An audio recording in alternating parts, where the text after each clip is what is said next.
सत्संग की आधी घड़ी तब के वर्ष 1000, तो भी बराबर है नहीं, कहे कबीर विचार।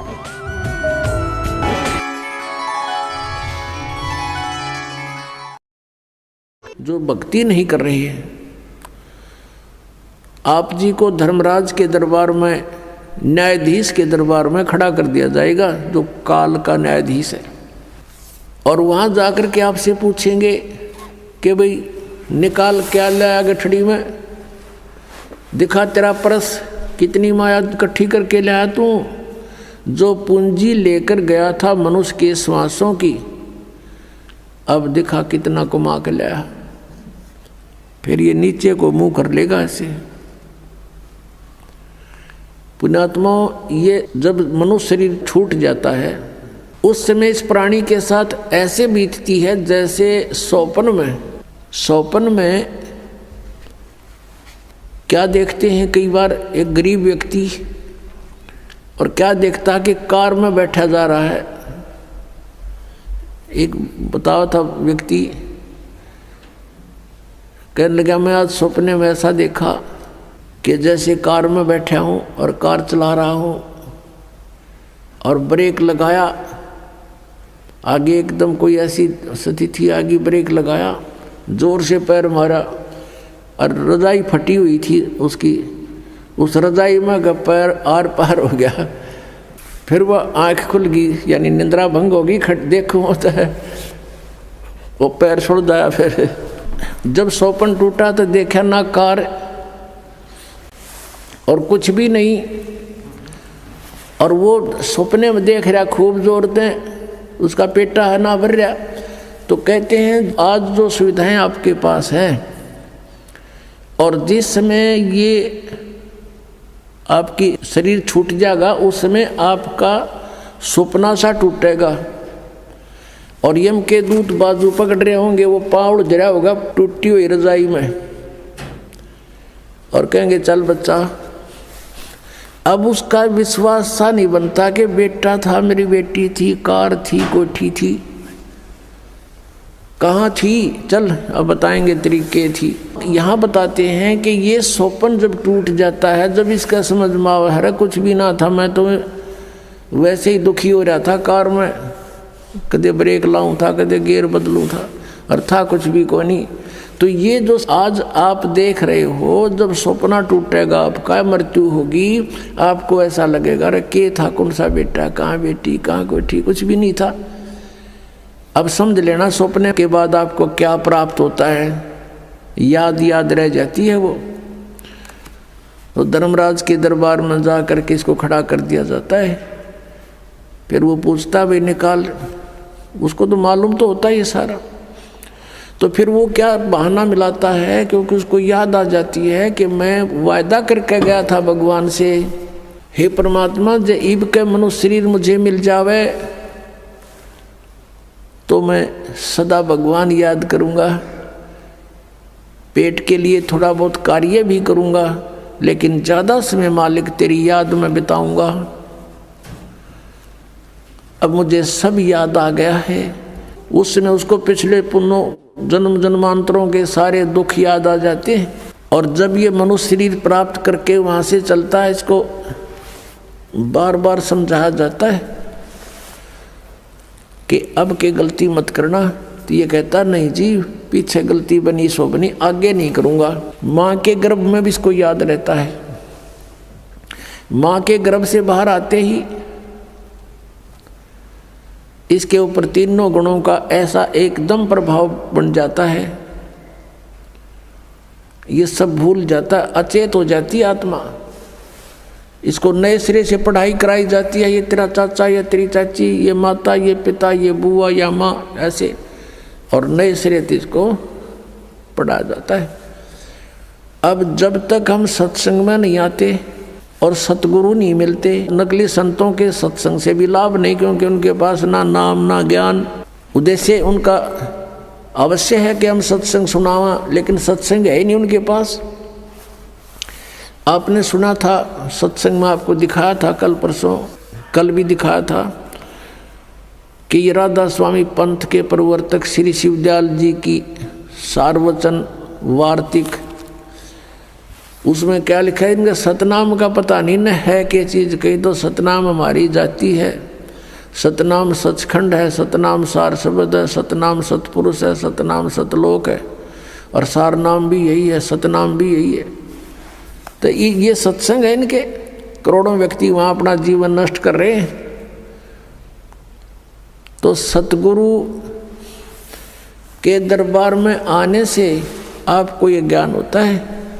सतगुरु के दरबार में जाइयो बारंबार, भूली वस्तु याद दिलावे हैं सतगुरु दातार।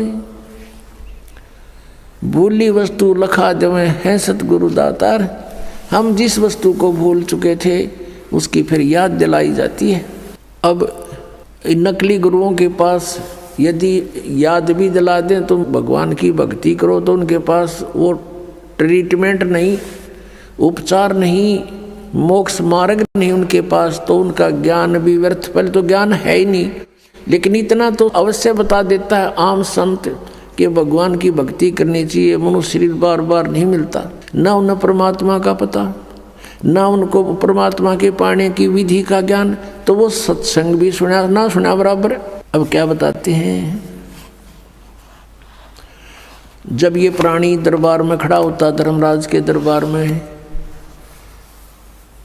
उस समय फिर इसे पूछा जाता है कि तू यहाँ से एक वायदा करके गया था, प्रतिज्ञा करके गया था कि अब के भक्ति करूँगा, बकवाद नहीं करूँ, तूने वो काम किया नहीं जो उद्देश्य लेकर गया था। तो ये जीव क्या कहता है वहाँ पर, ये न्यू बहाना मिलाता है कि हे भगवान, मुझे किसी ने बताया नहीं, वह तो भूल पड़ गई, किसी ने नहीं कहा भक्ति कर ले, किसी ने नहीं कहा राम नाम रटना चाहिए। तब परमात्मा क्या दिखाता है कि उसको कोई भक्त, जैसे आप जी अपने रिश्तेदार को, अपने भाई मित्र बहन सखी सहेली को, आप सबको कोशिश करते हो कि भगवान की भक्ति कर लो, मनुष्य जीवन बार बार नहीं मिलता, आप खूब चेष्टा करते हो। और वो क्या करता है, वो क्या कहता है बहन या भाई कि मुझे समय नहीं, अभी समय नहीं है, फिर देखेंगे फिर देखेंगे। और पीछे तो औरों के सामने नो कहता है ये तो मेंटल हो लिए, तीसरे दिन बरवाड़ा बैठे रहते हैं, इनका तो नाश होगा। तो वो अपने आप में चतुर्गणे बन रहे हैं, तो नहीं सुनते हैं। फिर वो धर्मराज के दरबार में जब खड़े होते हैं तब ये बहाना मिलाते हैं कि जी हमें किसी ने हमारे को बताया नहीं। तो उस समय परमात्मा अपने उलाने में नहीं रहते, वो सबके पास संदेश भिजवाते हैं, चाहे कोई जंगल में रह रहा है किसी ना किसी माध्यम से। तो उस समय परमात्मा क्या करते हैं, वो उसकी वीडियो फिल्म मूवी शुरू कर देते हैं, क्योंकि प्रत्येक प्राणी के अंतःकरण में, कोड वर्डों में पूरे जीवन की घटनाएं अंकित होती रहती हैं। उसको चित्रगुप्त बोलते हैं, चित्रगुप्त यानी साइलेंट फिल्म बनती रहती है गुप्त रूप में। और प्रत्येक प्राणी की है उसके पास असंख्यों जन्मों की अंदर कोड वर्डों में। जैसे आजकल आप देखते हो एक चिप है, छोटी सी चिप होती है, मोबाइल में डालते हैं और उसमें मन 50 घंटों का सत्संग विद्यमान होता है, इतनी को। और ये तो एक मैन मेड और ये गॉड मेड, तो उसने तो पता नहीं क्या बना दे। तो कहने का भाव ये है कि अब परमात्मा के विधान को समझने के लिए हमने इस साइंस ने घनी सुविधा कर दी। अब हम यहाँ बोल रहे हैं, सुन रहे हैं, कहीं और बीच में वायर भी नहीं, तार नहीं। अब यहाँ से फैक्स करते हैं, बीच में कुछ भी नहीं है, फैक्स दूसरे के कंप्यूटर में पहुँच जाता है, ईमेल पहुँच जाती है। ये कैसे? तो इसी प्रकार परमात्मा ने पहले ही प्रत्येक प्राणी के साथ ये सिस्टम अंदर ही फिट कर रखा है सबके। और यहाँ जो भी एक घटना आपकी होती है वो एक परमात्मा के कंप्यूटर में ऊपर वहाँ जा कर के फैक्स रहती है डेली की। तो उस समय ये फिल्म चला देता है, उसका ट्रेलर दिखाता है, बैकग्राउंड। अब देख ये भक्त आपको क्या कह रहा है और आप क्या कह रहे हो। ये नीचे गर्दन कर लेता है उस समय इसके पास कोई गुंजाइश नहीं अग्रम अग्रम करने की। फिर ये क्या कहता है जी, गलती बन गई, गलती बन गई, बन गधा, गलती की सजा देता हूं मैं तो। अब फिर क्या रहा उसके पीछे? तो यहाँ परमात्मा कहते हैं कि आपको समाज से केवल सामाजिक क्रियाओं का ज्ञान ही हो सकता है, और सत्संग में आने से आपको आत्मा और परमात्मा का ज्ञान होगा। जैसे मन नेकी कर ले 2 दिन का मेहमान, मन नेकी कर ले 2 दिन का मेहमान। जोरू लड़का कुटुम कबीला 2 दिन का तन मन का मेला।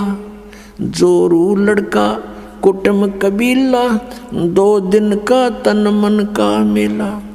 अंत काल उठ चले अकेला ये तजमाया मंडान। मन नेकी कर ले 2 दिन का मेहमान, मन नेकी कर ले 2 दिन का मेहमान। कहाँ से आया कहाँ जावेगा, तन छूटे तब कहाँ समावेगा। कहाँ से आया कहाँ जावेगा, तन छूटे तब कहाँ समावेगा। आखिर तुझको कौन कहेगा, गुरु बिन आत्म ज्ञान। मन नेकी कर ले 2 दिन का मेहमान, मन नेकी कर ले 2 दिन का मेहमान। कौन तुम्हारा सच्चा साईं, झूठी है ये सकल सगाई। अब परमात्मा कहते हैं तू नो पहचान कर ले तेरा सच्चा मालिक कौन है, सच्चा साईं कौन है। और फिर कहते हैं ये जो तेरे नाते हैं, रिश्ते हैं, ये तो अस्थायी है। आपको यहाँ एक लालच में भलो कर रखा हुआ है। कौन तुम्हारा सच्चा साई, झूठी है ये सकल सगाई। चलने से पहले सोच रे भाई, कहाँ करेगा विश्राम। मन नेकी कर ले 2 दिन का मेहमान, मन नेकी कर ले 2 दिन का मेहमान। हर हट माल पनघट जो भरीता, आवत जात बरे और रीता। जुगन जुगन तू मरता जीता, करवा ले रे कल्याण। मन नेकी कर ले 2 दिन का मेहमान, मन नेकी कर ले 2 दिन का मेहमान। 184 की सह तरासा, ऊंच नीच घर लेता बासा। 184 की सह तरासा, ऊंच नीच घर लेता बासा। कह कबीर सब मिटाऊं रासा, कर मेरी पहचान। मन नेकी कर ले 2 दिन का मेहमान, मन नेकी कर ले 2 दिन का मेहमान। 184 की सह तरासा, ऊंच नीच घर लेता बासा। 184 की सह तरासा, ऊंच नीच घर लेता बासा। कह कबीर सब मिटाऊं रासा, कर मेरी पहचान। मन नेकी कर ले 2 दिन का मेहमान, मन नेकी कर ले 2 दिन का मेहमान।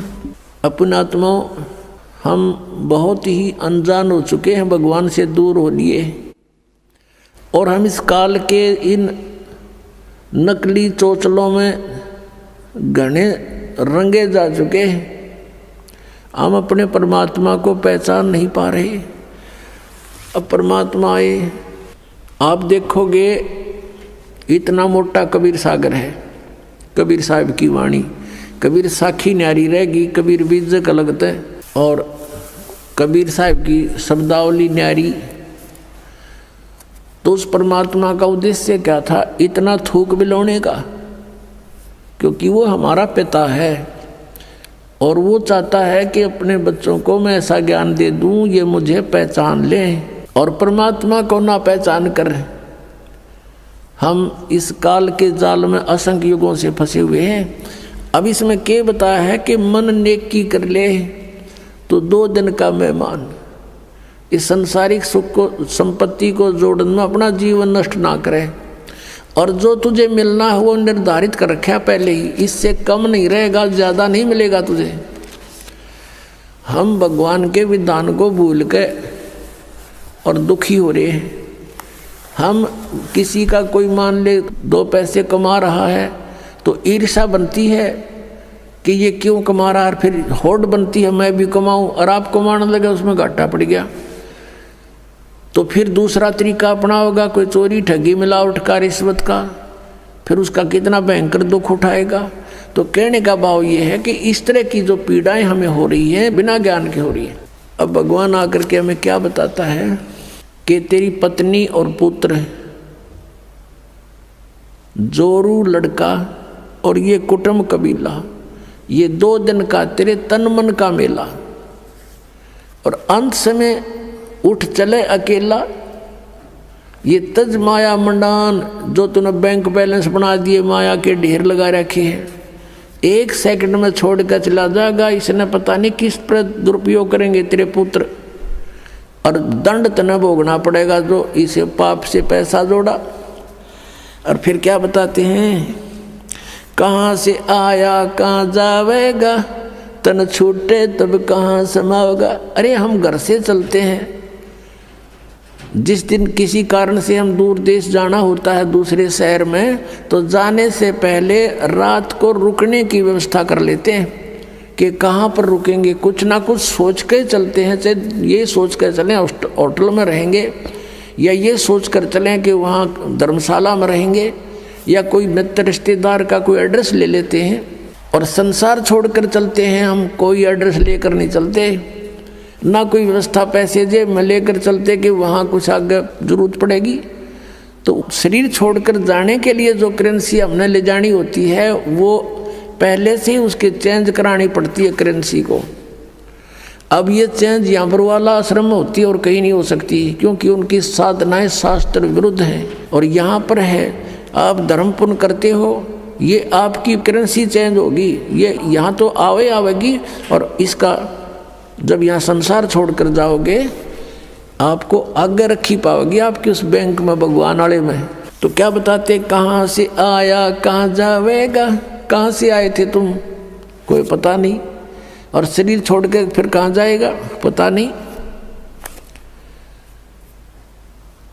तो ये इसको आत्मज्ञान कहते हैं। और क्या कहते हैं परमात्मा, कहाँ से आया कहाँ जावेगा, तन छूटे तब कहाँ समाओगा। आखिर तुझको कौन कहेगा, गुरु बिन आत्म ज्ञान, मन ने की कर ले 2 दिन का मेहमान। अपना आत्माओं, हम इतनी गहराई से सोचते नहीं भगवान के इस विचार को, वो क्या कहना चाहते हैं। अब कैसे बोलते थे परमात्मा, कहीं भी जाकर खड़े हो जाते थे कबीर परमेश्वर, और अपनी आवाज़ में परमात्मा अपनी अमृतवाणी को बोलना शुरू कर देते। जैसे ये शब्द आपको सुना रहा है ये दास, इसमें कितना गहराई भरी हुई है। कहते हैं कि तू संसारिक व्यवहारिक लोगों से संपर्क में है, और वो तुझे केवल व्यवसाय की ट्रेनिंग ही दे सकते हैं, व्यवहारिक बातें ही बता सकते हैं कि कितने अच्छी आत्माएं हैं। लेकिन तुझको गुरु के बिना ये आत्मज्ञान कोई नहीं बता सकता। आखिर तुझको कौन कहेगा, गुरु बिन आत्म ज्ञान, मन ने की कर ले 2 दिन का मेहमान। अपने आत्माओं, ये शब्द गान के नहीं, ये रोण के हैं। अब ये गाना नहीं है जैसे किसी का पुत्र मर जाता है और वो माई रो रही होती है और वो गा भी रही होती है, लेकिन वो गा नहीं रही उस समय, वो रो रही होती है उस गाने के माध्यम से। तो यहाँ परमात्मा रो रहे हैं हमारे को कि तू कहाँ इस संसारिक व्यवहारिक बातों में सारा जीवन नष्ट कर रहा है, तुझे गुरु के बिना कौन बताओगा, तू कौन है, कहाँ से आया, उद्देश्य क्या था तेरा, आखिर तुझको कौन कहेगा। गुरु बिन आत्मज्ञान है और उसके निकट नहीं जा रहे तुम। आप देखते हो कितने व्यक्ति सत्संग में आते हैं, बाकी सारे अपने पेट के लिए दिन रात बस दौड़ धूप मचा रहे हैं। और ये सौभाग्य आपका कि आप गुरु का ज्ञान सुनने को मिल गया। ये नकली गुरुआं तभी बात ना बनती परमात्मा के सामने। इस काल ने कितनी कठिनाई पैदा करी, झूठे गुरु भेज दिए, नकली ज्ञान बतावें, नकली नाम बतावें, और ये भोली आत्मा उनको परम धनी मान के पूर्ण गुरु मान करके आंखें बंद करके बैठे श्रद्धालु। अब उनको कहते हैं कि तुम्हारी साधना गलत है, वो नाराज हो जाते हैं और लड़ने को उतारू हो जाते हैं। अब भोली आत्मा है, उन्होंने तो उनको पूर्ण संत मान रखा है, उनको क्या कहेगा पता नहीं।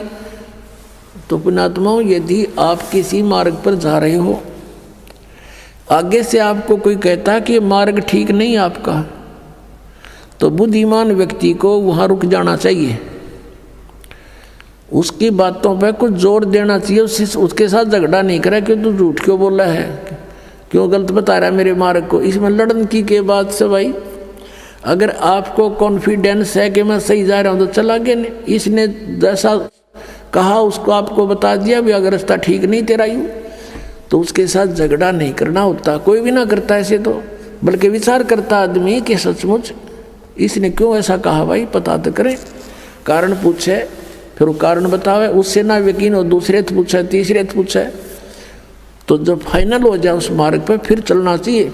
और इसी में यही बुद्धिमता है। तो पुण्यात्मा दास बार बार कह रहा है कि ना तो राधा स्वामी पंथ, दन दन सतगुरु पंथ, जय गुरुदेव पंथ वालों के पास मोक्ष मार्ग नहीं है, ये जीवन नाशक हैं, ये बिल्कुल इनके नाम भी गलत, इनका ज्ञान भी गलत।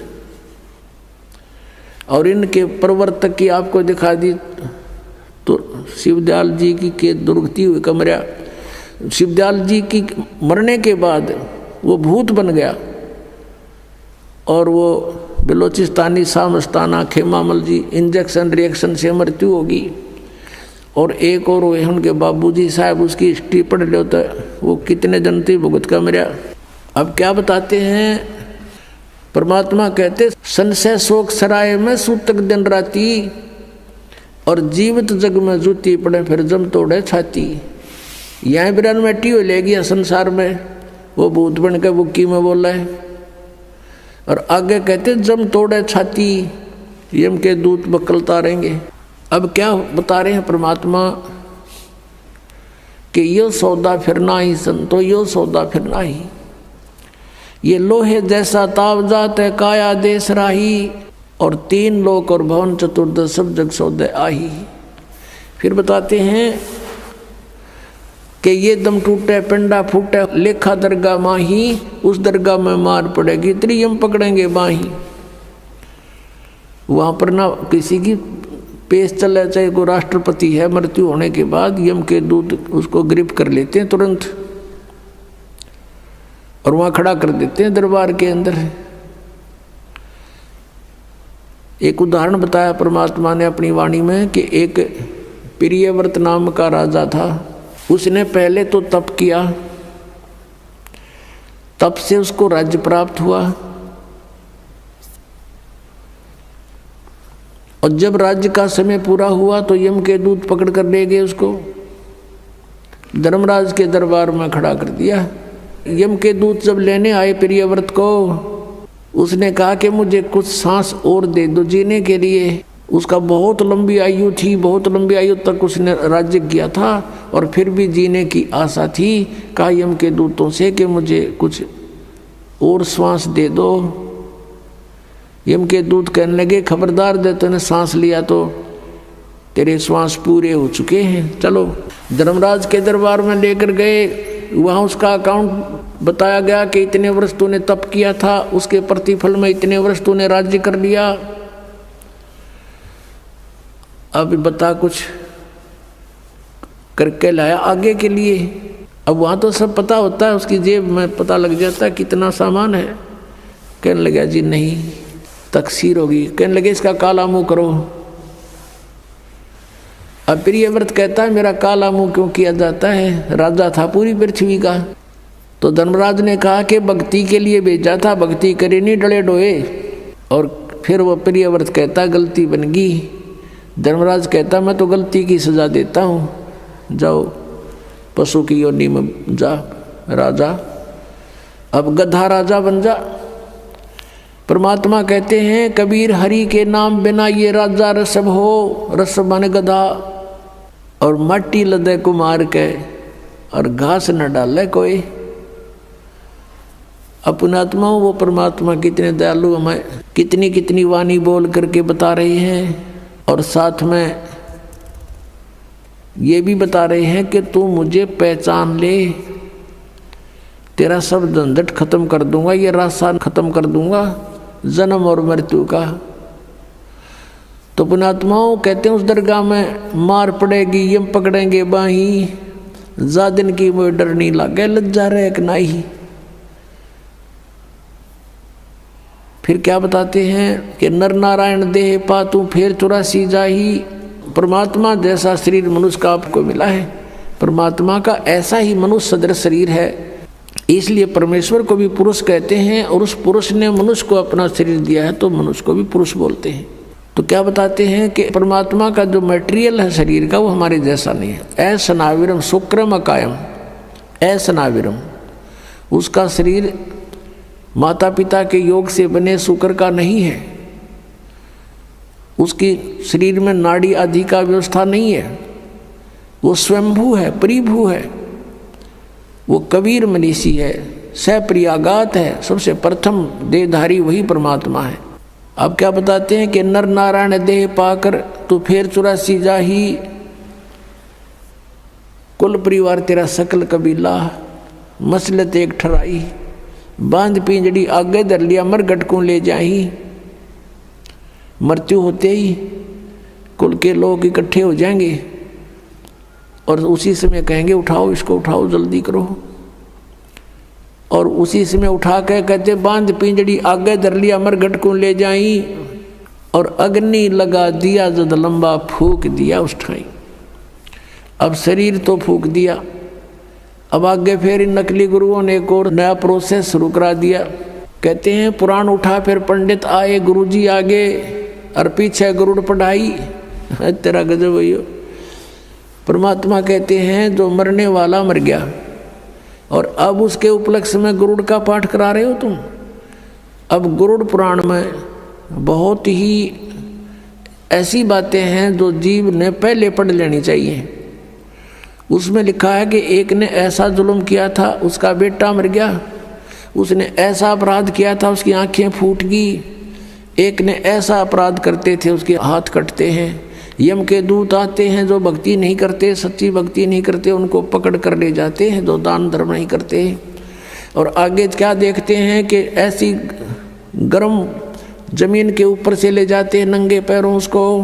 आगे जो शुभ कर्मी प्राणी हैं वो भंडारा छक रहे होते हैं, खीर खांड हलवे उनके लड्डू जलेबी खा रहे होते हैं। और वो कर्महीन प्राणी, भक्तिहीन प्राणी, दानहीन प्राणी वहाँ से जाता है और देखता है, उनको कहता है यम के दूतों से, भगवान के दूतों से कि भाई मुझे भोजन करा दो, मुझे भूख लगी है। वो कहते हैं नहीं, तेरे शुभ कर्म नहीं हैं, चल तुझे भगवान के दरबार में पेश करके तुझे फिर कुटाई करेंगे तेरी। तो कहते हैं परमात्मा का कहने का उद्देश्य ये है कि वेद पुराण उठा फिर पंडित आगे पाछे गरुड़ पढ़ाई, कि उसको गरुड़ पुराण का पाठ पहले कराना चाहिए था, पहले सुनाना चाहिए था। वो बुराइयां बचता, डरता और शुभ कर्म कर जाता और उसकी दुर्गति ना होती। वो तो गधा बन गया और पाछे उसका गरुड़ पुराण का पाठ करा रहे। अब क्या फायदा मरने के बाद मुंह में घी डालन का। अब क्या बताते हैं कि पुराण उठा फिर पंडित आए, पीछे गरुड़ पढ़ाई। और फिर बताते हैं नर से तीतु पशुआ कीजिए गद्दा बैल बुनाई, ये 56 भोग कहा मन भौरे की तो कुरडी चरने जाई। पुणात्मा परमात्मा ने हमें बताया है वह सच्चाई है कि कबीर ये माया अटपटी और सब गट आण अड़ी, वह किस किस ने समझाऊं या कुएं भांग पड़ी। हमने इस काल के नकली इस सुख की भांग पी रखी है इस कुएं में, काल के कुएं में, और सबके एक जैसी ही बुद्धि होगी। जैसे शराब पिए हुए व्यक्ति या भांग पिए हुए व्यक्ति आपने चाहे 100 मिल जावे रास्ते में, उनकी एक जैसी भाषा होती है, एक जैसी चाल होती है।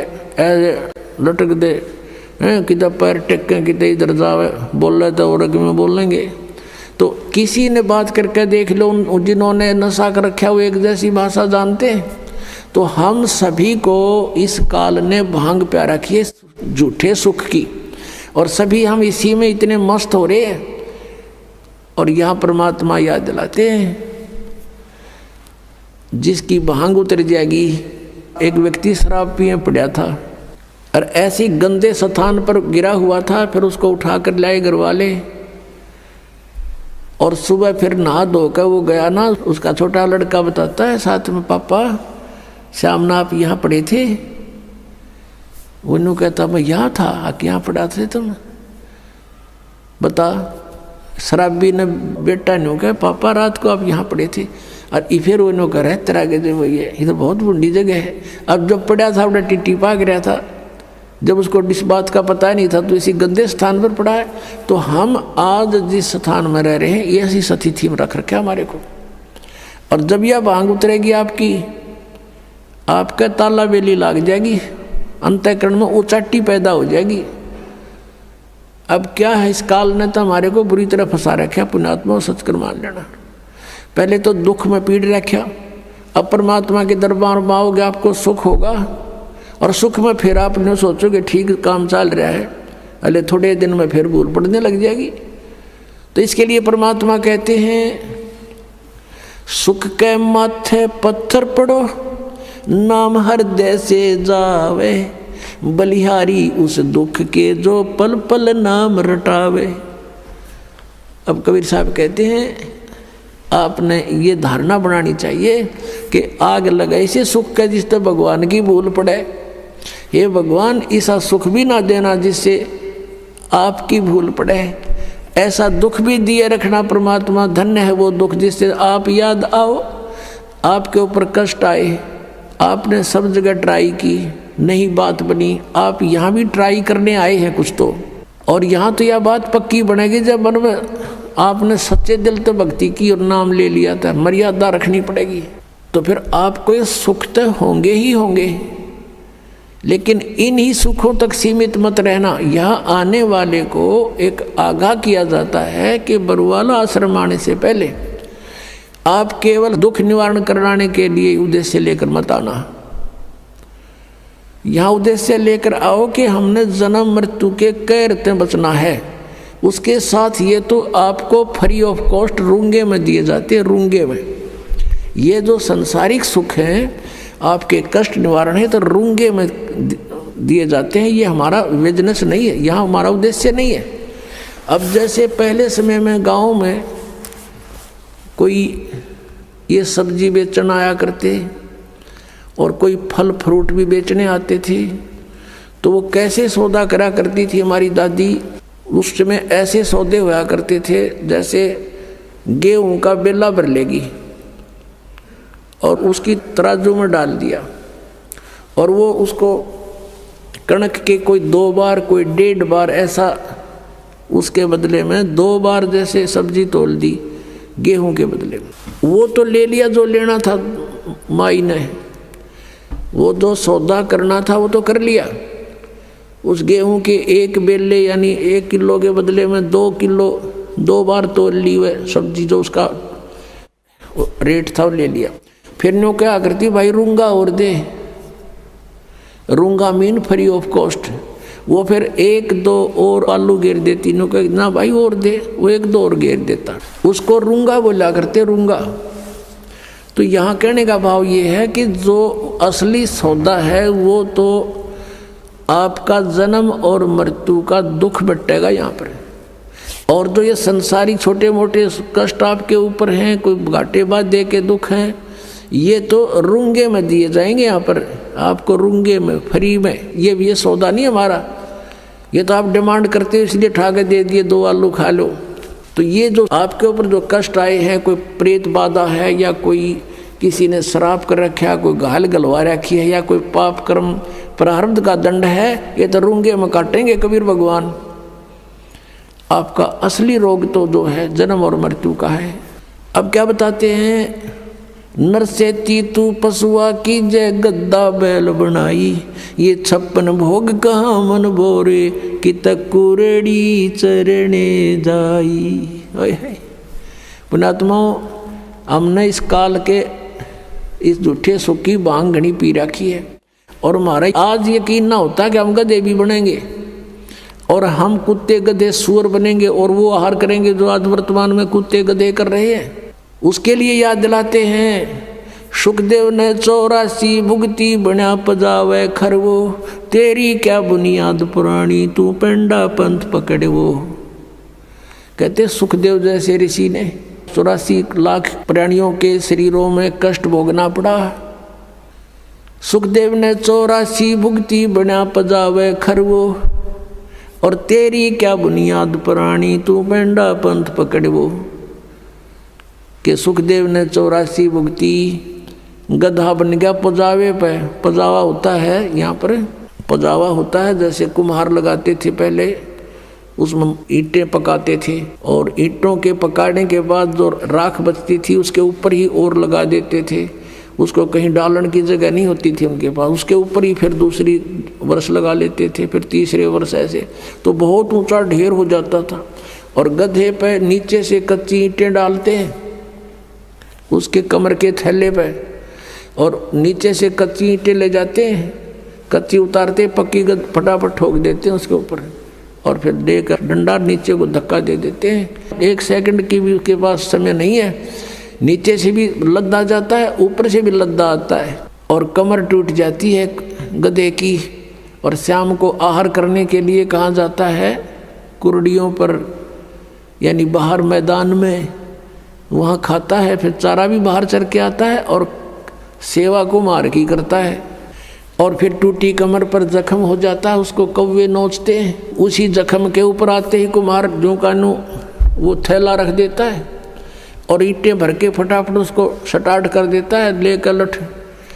और फिर देखो पुण्यात्मा, अपना शरीर यहाँ कहीं से छुल जा खाल थोड़ी सी किसी कारण से भी, और उसके ऊपर कपड़ा भी लग जाना, कपड़ा वैसे भी आंखों में पानी आता है, इतनी पीड़ा होती है। और आज वो अफलातून जब राजा बना हुआ था, भक्ति करी नहीं, सत साधना की नहीं, आज गधा बना हुआ है, कमर टूटी है, ऊपर थैला, और थैले के अंदर से कोरस सैंड यानी वो खोरा ईंटों का जो रेत वो जख्म पर गिरता आकर के, और ऊपर से ईंटों की रगड़ लगती है उसके, ऐसे चलते चलते, और उसकी आंखों में से पानी आता है, वो कुछ नहीं कर सकता, विवश है।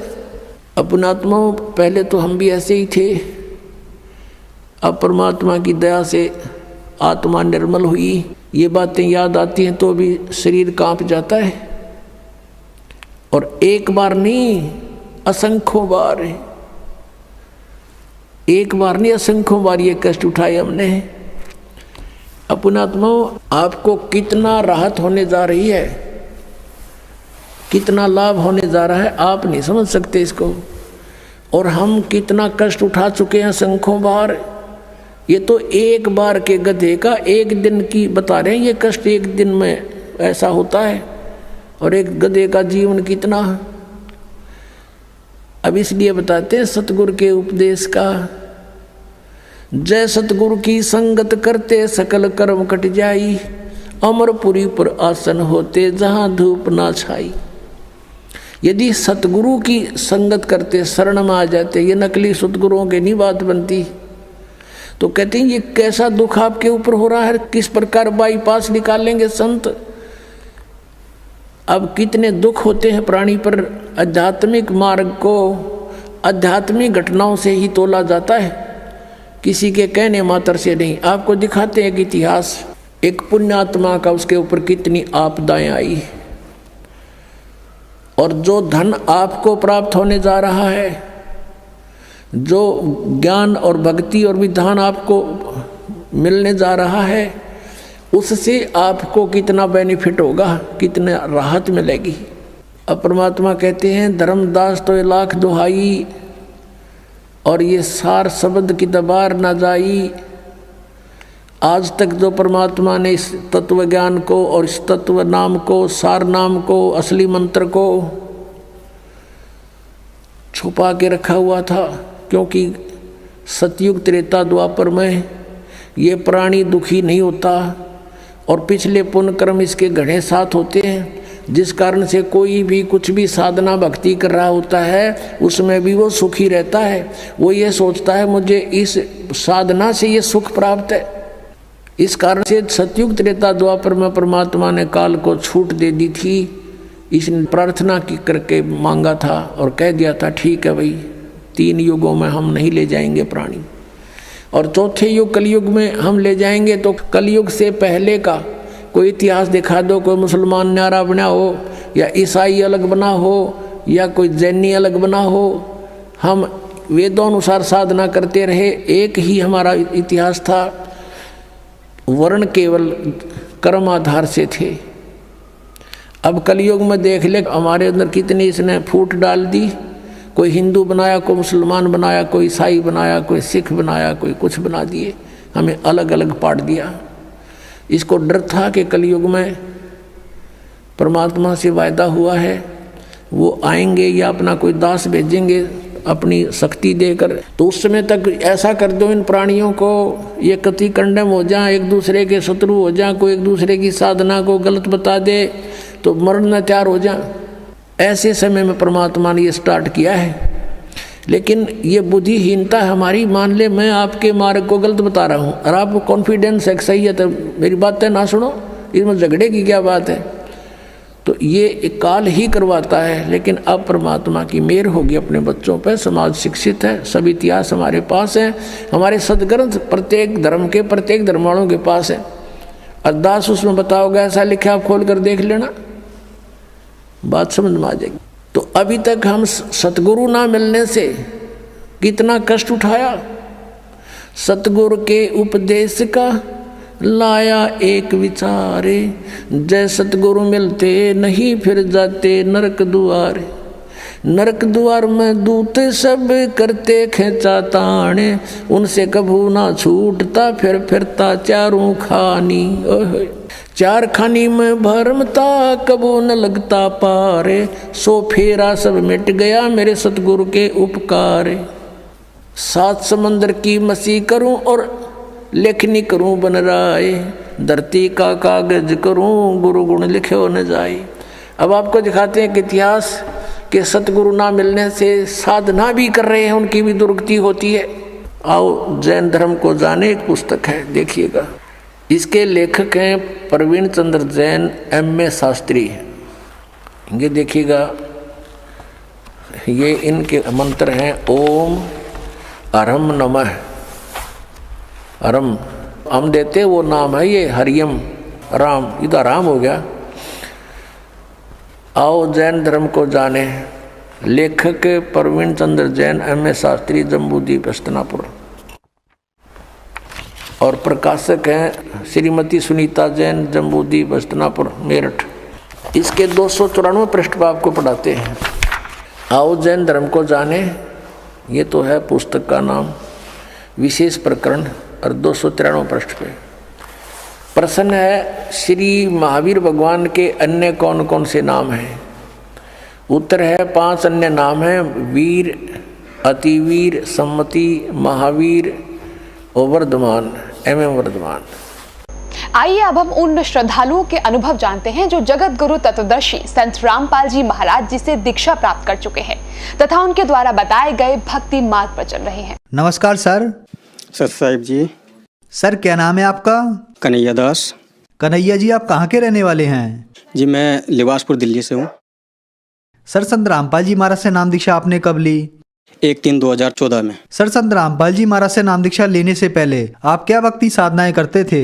जी, सदगुरु रामपाल जी महाराज जी की शरण में आने से पहले मैं जो घर में माता पिता पूजा साधना करते थे, बजरंगबली, देवी देवता भगवान विष्णु और शंकर जी, ब्रह्मा जी, इन सब की पूजा साधना करते थे और पितर पूजा भी करते थे जी। मैं बचपन से ही ये साधना करता था। 13-14 साल की उम्र जब से मैंने होश संभाला था, बचपन से ही मैं साधना करता था और माता को इष्ट मानते थे जी हम। तो ये साधना करते करते मेरे पापा का बिजनेस भी ठप होता रहता था, हमारे ऊपर कर्जा रहता था खूब सारा, माता पिता के ऊपर भी। वो बचपन से मैं सारी बातें उनकी सुनता था, लेकिन मैं भी उन जैसे वो भक्ति करते थे सास में माता की, या कहीं कुल देवी के पास जाते थे, हमारे मथुरा में नरी सैमरी के नाम से हैं, उनके पास जाते थे, तो उनके साथ में मैं जाता था और भक्ति साधना करता था। लेकिन मैं ये बचपन से देखता था, ना तो उनको कोई लाभ होता था और ना ही मेरे को कोई लाभ होता था। घर में जो है कलेश ही रहता था, माता पिता का ही कलेश रहता था, आपस में लड़ते थे। जैसे कि मैं 13-14 साल की उम्र से जी नशे में जो है आ गया जी, बीड़ी सिगरेट शराब भी पीने लग गया और बियर भी पीने लग गया और दोस्तों के साथ जाके जुआ भी खेलता था। फिर मेरी शादी के बाद मेरे घर में जो है कलेश होने लग गया जी। मेरी घरवाली मेरे को छोड़ के चली जाती थी, क्योंकि मैं नशे ही ज़्यादा करता था और काम धाम भी ठीक से नहीं करता था, तो घर में भी कलेश होने लग गया। माता पिता के साथ भी मैं लड़ाई झगड़ा करता था, उनसे भी कुछ उल्टा सीधा बोल देता था नशे में। तो उन्होंने मेरे माता पिता ने मेरे को अलग कर दिया जी, मैं अलग रहने लग गया। सर, आप माता जी को मुख्य इष्ट मानते थे, माता जी की साधना करते हुए आप नशे की हालत में चले गए, आपके घर में पारिवारिक कलह हो गई। इन सब परेशानियों के बीच आपको संत रामपाल जी महाराज के बारे में जानकारी कहाँ से मिली? सर जी, मुझे सदगुरुदेव संत रामपाल जी महाराज जी के बारे में जानकारी टीवी के जरिए से मिली जी। मैं थोड़ा विस्तार से बताना चाहूँगा कि मैं काफ़ी परेशान हो गया था नशा करते हुए और ये जुआ खेलते हुए, और काम भी मेरा सही नहीं चलता, आर्थिक स्थिति घर की मेरी ख़राब हो गई थी। तो मैं उस वजह से देवकी नंदन के पास भी गया, वहाँ पर भी जाकर उनकी भागवत कथा सुनी, और आसाराम जी के पास भी गया, वहाँ भी जाके देखा। फिर मैंने जैन धर्म के जो गुरु होते हैं उनके पास भी गया, लेकिन वहाँ से मुझे कोई भी लाभ प्राप्त नहीं हुआ। लेकिन मैं देवकी नंदन जी के पास जो है नाम दीक्षा लेने के लिए तैयार हो गया। वहाँ पर गया जी मैं, तो मेरे पास कुछ पैसे नहीं होते थे, मैं पैदल कम से कम 10 किलोमीटर चल के जाता था और पैदल 10 किलोमीटर चल के आता था उनके भागवत कथा सुनने के लिए। लास्ट में जब उन्होंने बोला कि नाम दीक्षा सबको मिल सकती है, तो मैं नाम दीक्षा के लिए फ़ार्म भरने गया, तो वहाँ पर मेरे से जो है 800 रुपये मांगे। तो मेरे पास 800 रुपये नहीं थे जी, तो मेरे को नाम दीक्षा उनसे नहीं मिल पाई, देवकी नंदन जी से। तो अब जो है मैं उस चीज़ को सोचता हूँ, तो मेरे को ये लगता है कि बहुत ही अच्छा हुआ। फिर मैंने जो है धीरे धीरे मैं टीवी पर, ऐसा है जी, मैं नीच जो है संत रामपाल जी महाराज जी का शराब पी के सत्संग देखता था जी। जैसे आते थे 7 बजे टीवी में स्टार्ट कर देता था, साधना टीवी और ईश्वर टीवी ये सब, और आस्था टीवी ये मैं स्टार्ट कर देता था 7 बजे शाम को। उसमें जो है मैंने एक बार देखा तो उसमें मैंने देखा कि ये क्या बता रहे हैं, जो है देवी देवताओं की ये तो बुराई कर रहे हैं। मैंने उसी टाइम पे वो सत्संग हटा दिया जी। फिर एक दिन दोबारा फिर मैंने लगा दिया जी शराब पीते पीते, लेकिन उसमें मैं माता को अपना इष्ट मानता था। तो मैंने माता के बारे में सृष्टि रचना सुना रहे थे उस दिन सदगुरुदेव जी, तो उस सृष्टि रचना से जो है मैंने उनको, और उन्होंने मेरे को प्रमाण भी दिखाया जी। उसमें उस प्रमाण को देखते ही जो मैं जो है शराब वराब तो मैंने छोड़ दी, मैं सीधा सत्संग देखने लग गया जी, ध्यान से और गौर से। मैंने देखा जी सदगुरुदेव जी ने पूरे जो है प्रमाण दिखाए कि किस तरीके से सृष्टि रचना हुई, किस तरीके से क्या हुआ। मैंने 3-4 दिन तक सत्संग जो है देखा जी, और उसके बाद जो है चौथे पाँचवें दिन जी मैं बरवाला हिसार चला गया जी, और वहाँ पर जाकर मैंने 1-3-2014 को सदगुरुदेव संत श्री रामपाल जी महाराज जी से नाम दीक्षा प्राप्त की। सर, आपने बताया कि जो भक्ति साधनाएं आप करते थे उनसे आपको कोई लाभ नहीं मिला, बल्कि परेशानियां हुई, आपके घर में पारिवारिक कलह रहने लगी। तो इन सब परेशानियों के बीच आपने टीवी पर संत रामपाल जी महाराज का सत्संग सुना, और संत रामपाल जी महाराज का सत्संग सुनने के बाद आपने उनसे नाम दीक्षा ली। तो क्या संत रामपाल जी महाराज से नाम दीक्षा लेने के बाद आपकी परेशानियां खत्म हुई? जी हाँ, मेरी ज़िंदगी जो तमाम परेशानी थी जी वो सारी दूर हो गई जी। मैं बीड़ी सिगरेट गुटखा और शराब और गांजा ये सारे नशे करता था। ये सब मेरे नशे धीरे धीरे करके सारे छूट गए जब मैंने सदगुरुदेव संत श्री रामपाल जी महाराज जी से नाम दीक्षा प्राप्त की। मुझे बवासीर की बीमारी थी जी, और इसके बाद जो है मैं बवासीर के इलाज के लिए जो है कई जगह जेगी डॉक्टर के पास, हमारे जो है इलाके में ही एक बंगाली डॉक्टर है उनसे मैंने इलाज कराया काफ़ी दिनों तक। उनसे मेरे को कोई लाभ नहीं मिला जी। फिर मैं और जो है कई डॉक्टर मैंने बदले जी, कोई लाभ नहीं मिला जी। डॉक्टर ने मेरे को 35,000 रुपये का जो है ऑपरेशन बताया जी कि 35,000 रुपये लगेंगे तुम्हारे ऑपरेशन में, ऐसे जो है आपकी जो बीमारी ठीक हो सकती है जी। लेकिन मैंने सदगुरुदेव संत रामपाल जी महाराज जी से नाम दीक्षा ली। उस समय मेरे पास इतने पैसे नहीं थे जी, तो मैंने जो है संत रामपाल जी महाराज जी से अरदास लगाई कि हे मालिक, आप ही जो है डॉक्टर हो, इस दुनिया के डॉक्टर हो, इस ब्रह्मांड के डॉक्टर हो जी मालिक। अब डॉक्टर के पास मुझे भटकने की क्या ज़रूरत है मालिक, मेरे को ठीक करो दाता। संत रामपाल जी महाराज जी ने मेरे ऊपर दया करी और मेरी जो है बीमारी बवासीर की बिल्कुल ठीक हो गई जी। अब मुझे कोई रोग नहीं है जी बवासीर का। बिना ऑपरेशन और बिना दवाई खाए अब मैं कोई दवाई नहीं खाता, कोई परहेज नहीं करता जी, और मैं बिल्कुल ठीक हो जी। और जी मेरे को मानसिक रोग था, जिसके हिंदी में उसको कहते हैं जी शिजोफ्रेनिया। शिजोफ्रेनिया का रोग था मेरे को जी, मानसिक रोग। उसमें ऐसा होता है जी, जैसे सर जी इंसान जो है ज़्यादा गुस्सा करता है और किसी को मारता पीटता भी और अपने आप को भी नुकसान पहुंचा सकता है। तो वो हर 6 महीने में दवाई खाता था जी, और 6 महीने में ठीक रहता था जी, तो नाम दीक्षा लेने से पहले।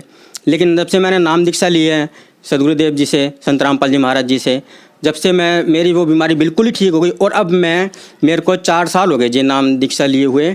मेरे को कोई शिजोफ्रेनिया नहीं है, कोई बवासीर नहीं है, और भी जो छोटे मोटे रोग हैं जी वो भी कुछ नहीं है। अब मैं एक भी गोली कभी भी नहीं खाता जी किसी भी चीज़ की, जबकि डॉक्टर ने कहा था कि शिजोफ्रेनिया के रोग में कि आपकी ये दवाई जो है ज़िंदगी भर चलेगी शिजोफ्रेनिया की, 1-2 गोली आपको डेली खानी पड़ेंगी। लेकिन अब मैं कोई भी गोली का सेवन नहीं करता जी, मैं बिल्कुल ठीक हूँ। मेरी पत्नी जो है मेरे को छोड़ के चली जाती थी, उन्होंने मेरे ऊपर केस भी डालने के लिए बोला था और उन्होंने डाल भी दिया था मेरे ऊपर केस। अब मेरे घर में जो है वो भी चीज़ सब दूर कर दी है मालिक ने। मेरा परिवार बहुत ही अच्छा हो गया जी, मेरी घरवाली भी ठीक रहती है जी, मेरे साथ मेरे बच्चे भी ठीक रहते हैं जी। और सब शराब पी के मैं अपने बच्चों को मारता था, पीटता था, तो वो तो जाहिर सी बात है सर जी कि अपने आप ही घरवाली छोड़ के जाएगी, उसमें गलती हमारी रहती थी। लेकिन अब जो है संत रामपाल जी महाराज जी से नाम दीक्षा लेने के बाद, और जो है बहुत ही अच्छा जो है मेरे समाज में मेरे पड़ोसी जी भी अब मेरे को ये बोलते हैं कि जो है ये सब तो भाई तेरे संत रामपाल जी महाराज तेरे गुरुजी कर रहे हैं और तेरे को बहुत बढ़िया उन्होंने ठीक कर दिया। ऐसा तो हमने कभी भी नहीं सोचा था कि तू कैसा था और कैसा हो गया। नशे में मैं कीचड़ों में भी गिर जाता था सर जी, मेरे को अपना होश नहीं रहता था, और गाली गुप्ता सबको पड़ोसियों में सबको देता था, और खूब जो है हाथ पैर भी चला देता था जी सबके ऊपर। सब मेरे से ऐसे डरते कि शाम को आते पड़ोसी भी ये डरते थे कि आ गया वो, सब अपना गेट बंद कर लेते थे मेरे को देखकर। लेकिन अब जो है मैं बिल्कुल ठीक हूँ जी। शराब पीने का तो अब मेरा बिल्कुल ही मन कर दे, बिल्कुल ऐसा लगता है जैसे कोई शराब पीता है जी, मैं उससे 200 कदम दूर रहता हूँ। मैं कि वो ये क्या जो है कोई बीड़ी भी पीता है उससे भी जो है मेरे को बहुत सख्त नफरत है जी। नशा करने वाले से तो जी अब सख्त दूर रहता हूँ जी बिल्कुल। मैं ये भी बताना चाहूँगा जी कि मेरा फील्ड का काम है भगत जी। मैं जो है बाइक पे जा रहा था, 40-50 की स्पीड थी जी मेरी बाइक की, और रेड लाइट थी। रेड लाइट मेरी जो है मेरे को जो ग्रीन का सिग्नल था, और आगे से एक जो है लेडीज़ जो है स्कूटी लेके जो है सामने से आ गई, और एकदम से 40-50 की स्पीड से वो टक्कर लगी जी। उस टक्कर को लगते ही जी मैं तो आगे जो है चला गया और जो है गिर गया। मैं तो ये समझा कि मेरे को तो हो गया लगता है काम। लेकिन जब मैं उठा और देखा तो मेरे को एक खरोच भी नहीं आई थी। मेरे को ये महसूस है कि ये क्या चमत्कार हुआ मेरे साथ, इतनी तेज़ टक्कर लगी और जो मेरे को खरोच तक नहीं आई। मैंने जाके जो है कोई बात नहीं, मैं थोड़ा सा घबराया, लेकिन 2-3 बार मेरे को होश आया। मैंने देखा कोई खरोच भी नहीं आई। मैंने बाइक जाके उठाई जी, अपनी बाइक उठा के जाके देखा तो बाइक की स्टीयरिंग जो है ना जी, जैसे ऐसे बैठते हैं तो वो स्टीयरिंग जो है बिल्कुल यहाँ आ गई थी पेट के पास। इतनी तेज़ जो है टक्कर लगी थी और खूब तेज़ आवाज़ आई थी सर जी। और वो लेडीज़ भी थी, ना तो उसको कोई चोट आई और ना ही मेरे को कोई चोट आई, सिर्फ बाइक को जो नुकसान हुआ वो हुआ। लेकिन वहाँ से भी बचाव किया सदगुरुदेव संत रामपाल जी महाराज जी ने। मेरी पत्नी को भी जी मानसिक रोग था सर जी, वो भी ठीक है अब। उनकी भी जो है गुरुजी से अरदास लगाई थी, गुरुजी मेरे पत्नी को भी मानसिक रोग है गुरुजी, तो वो भी ठीक हैं। मेरे घर में अब जी ना ही कोई ज़्यादा बीमार होता है और ना ही कुछ जो है कोई परेशानी है, और बहुत ही लाभ हुए। और मेरी आर्थिक स्थिति भी अब ठीक है जी। पहले मेरे घर में जो है सर जी दूध के लिए भी पैसे नहीं होते थे, जो कि मैं सुबह दूध मंगवा के और जो चाय जो है मंगवा लूँ, मैं अपने घरवाली से बोलता था जाके जो है उससे जो है उधार लेके जा उससे उधार लेके आ। मैं खुद जो शर्म के वजह से नहीं जाता था जी, तो वो खुद बेचारी जो है उधार लेके आती थी। अब मेरे जो है इतना लाभ दे दिया मेरे गुरुजी ने मेरे को। मेरे घर में महीने में 30-35 हज़ार रुपये जो है मेरे को आते हैं जी, सैलरी प्लस कमीशन। और जो है मेरा अपना छोटा सा भी बिजनेस है जी, वो भी कर रहा हूँ संत रामपाल जी महाराज जी की दया से। और जो है अब मेरे घर में ना ही आर्थिक स्थिति मेरी ख़राब है और ना ही कोई मैं रोगी हूँ और ना ही वाइफ को कोई परेशानी है किसी भी चीज़ में, और मेरे बच्चे भी ठीक है और हम प्यार से हमारा जो है जीवन चल रहा है जी, और हम भक्ति कर रहे हैं। आज सदगुरुदेव संत रामपाल जी महाराज जी ने हमारा जो है परिवार में खुशियों का खजाना लगा दिया है, जिससे कि हम बहुत ही खुशी हैं और अच्छे से रह रहे हैं। सर, संत रामपाल जी महाराज से नाम दीक्षा लेने के बाद आपकी मानसिक बीमारी सिजोफ्रेनिया ठीक हुई। इसके अलावा आपके घर में बहुत सारी परेशानियां थी, जैसे आपके घर में पारिवारिक कलह थी, आपका वैवाहिक जीवन बर्बाद होने वाला था, वो भी संत रामपाल जी महाराज ने बचाया। इसके अलावा आपको बवासीर की बीमारी थी, संत रामपाल जी महाराज ने आपकी ये बीमारी भी ठीक की, और भी बहुत सारे लाभ संत रामपाल जी महाराज ने आपको दिए। तो जो श्रद्धालु आज आपको देख रहे हैं, आप उन्हें क्या संदेश देना चाहेंगे? खास करके वो लोग जो नशे के आदी हैं, उनके लिए आप क्या कहना चाहेंगे? ये दास कोई संदेश तो नहीं दे सकता जी किसी को भी, लेकिन एक विनती, एक प्रार्थना जो है मैं बताऊंगा जगत वालों को कि मैं बहुत नशा करता था, दारू का और जो बीड़ी का, सिगरेट का, और मेरे घर वाले ने और मेरे माँ बाप ने खूब कोशिश करी छुड़वाने की। मैंने भी खूब कोशिश करी छोड़ने की कि मैं जो है व्रत रखूं, मंगलवार का व्रत रखूं या शनिवार का व्रत रखूं, या फिर जिन जो मैं माता को इष्ट मानता था उनसे मैंने खूब जो है काम है कि माता मेरे को शराब छुड़वा दो, मेरा जुआ छुड़वा दो, या मेरी जो है मेरे को ये ठीक कर दो। तो मेरे को वहाँ से कोई भी लाभ नहीं हो रहा, और मेरे घर वालों ने खूब कोशिश करी, मेरे को दवाई तक देते थे वो खाने में मिला के शराब कि इसकी ये जो शराब को छोड़ दें। लेकिन मैं क्या करता था कि घर में खाना नहीं खाता था, बाहर खा लेता था, और कभी कभार जो खाना भी खा लेता था उससे काफ़ी परेशानी होती थी। लेकिन मैं 2-3 दिन घर में खाना नहीं खाता था, घर पे खाना छोड़ देता था। उससे जो है कोई जो है मतलब उन्होंने मेरे को छुड़वा नहीं पाया। सर जी, जिस दिन से मैंने फिर संत रामपाल जी महाराज जी के शरण में गया हूँ, उस दिन से जो उन्होंने मेरे को मंत्र दीक्षा दी है, उससे मेरे को जो है लाभ हुआ और मेरा नशा छूट गया। क्योंकि उनके मंत्रों में शक्ति है और उनके वचनों में शक्ति है, और वो परमेश्वर स्वरूप सदगुरु रामपाल जी महाराज जी हैं, जो कि सिर्फ वहीं से ही आपको ये आपके नशे छूट सकते हैं और सब कुछ ठीक हो सकता है। आज सरकार करोड़ों रुपए जो है नशे में खर्च कर रही है, नशा मुक्ति केंद्र खोल रही है, लेकिन उससे किसी को भी कोई लाभ नहीं होता। 1-1 महीने 2-2 महीने वहाँ रह के आते हैं, लेकिन आके फिर स्टार्ट हो जाते हैं। लेकिन सदगुरु रामपाल जी महाराज जी के शरण में जाने से आपको ना तो कोई खर्चा करने की ज़रूरत, ना ही कुछ करने की ज़रूरत। वहाँ पर सब कुछ फ्री है। नाम दीक्षा भी आपको फ्री मिलेगी, और जो किसी भी एक तरह का 1 रुपया नहीं लिया जाता वहाँ पर। और आप जो है वहाँ से नाम दीक्षा प्राप्त करो और जो है नशा मुक्त जीवन और भक्ति का सच्चा मार्ग प्राप्त करो और अपना जो है कल्याण कराओ। सर, संत रामपाल जी महाराज से नाम दीक्षा कैसे ले सकते हैं? सदगुरुदेव संत रामपाल जी महाराज जी के जो है सत्संग कई चैनलों पर आते हैं। उनके नीचे एक पट्टी चलती है, उन पर कॉन्टैक्ट नंबर दिए हुए हैं। उन कॉन्टैक्ट नंबर पर आप कॉन्टैक्ट करके आप किसी भी ज़िला में रहते हैं, वहाँ पर आसपास आपको नामदान केंद्र बता दिया जाएगा, वहाँ से आप नाम दीक्षा ले सकते हैं। धन्यवाद सर। सत साहेब।